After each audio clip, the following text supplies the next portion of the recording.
Okay, so here is our E harmonic minor scale. I'm going to play it 2 octaves, nice and slow, so you can see how my hands go and where I'm crossing over and under. Okay, I'm going to press that better. Okay.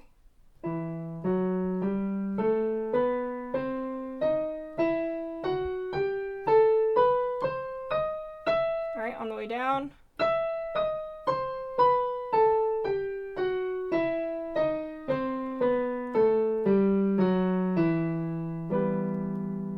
And there we have E minor, harmonic minor. But you know that. So, okay, next up is Part of Your World. I'm going to play the whole thing with a blend of the accompaniment, things that I've done myself, which we can talk about, our root 5 octave accompaniment pattern in our left hand, where we've noted, and I'm gonna add the introduction as written because it's beautiful. So here we go. And pedal. Oh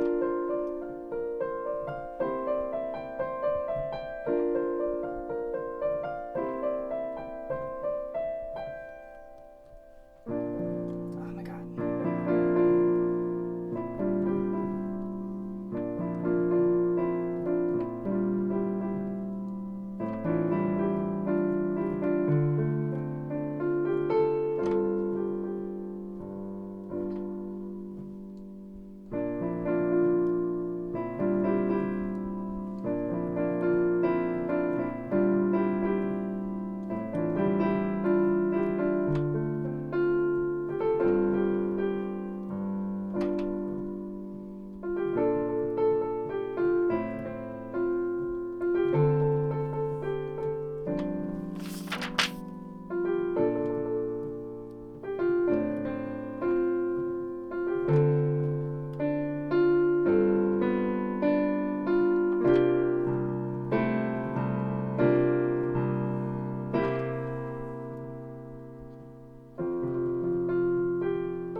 So there's Part of Your World. I've mostly just read the chords on the page, and I've just done like a couple little filler things in a couple spots. Like if I were to go back to page 208 here and connect, we talked about this in our lesson a little bit, but connecting the chorus with the bridge. It ends on an F chord here. With part of that world, and then we're leading into what would I give into B flat. What I like to do there, and I just made this up, is I do my my root 5 root on F when I get to world, and I kind of do like part of an F scale here, and then I pick it up on the bridge. And then I kind of, I just play with like how I'm like using the bass notes here with, I guess like where I'm placing them, like in which octave, to give it, like I guess a certain feel, and I'm playing with like dynamics all the time, just to kind of like build tension throughout. Let me see if there's like any other spots where I'm doing something like that. I think that was mostly it. Just like maybe other little filler things that I've done. Let me see. Sorry. I might be like repeating some notes too. Like when I get to page 209, I'm getting to that F7 chord. I'm doing my my root 5 and then completing the octave in my left hand, playing my F7 chord here.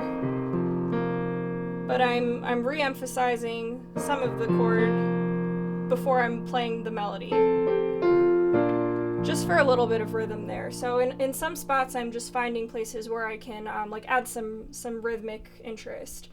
So that's something that you can always do with I guess different voicings if you feel like you want to do that. I think I do that towards the end too on page 210. If you look at the bottom where we're in that B flat minor chord, we're voicing the D flat in our left hand. None of that is written in the music, but that's just something that I felt gives it a little bit more finality. Maybe not necessarily finality, but it's building more tension towards the ending, because we have this like this pause that happens here before we get to this part. So it's just building more tension. So I'm really just kind of plucking out the notes in my B flat minor, maybe making it B flat minor 7. And those are just choices that I've made. You can make any kinds of choices that you'd like as we get more comfortable with this.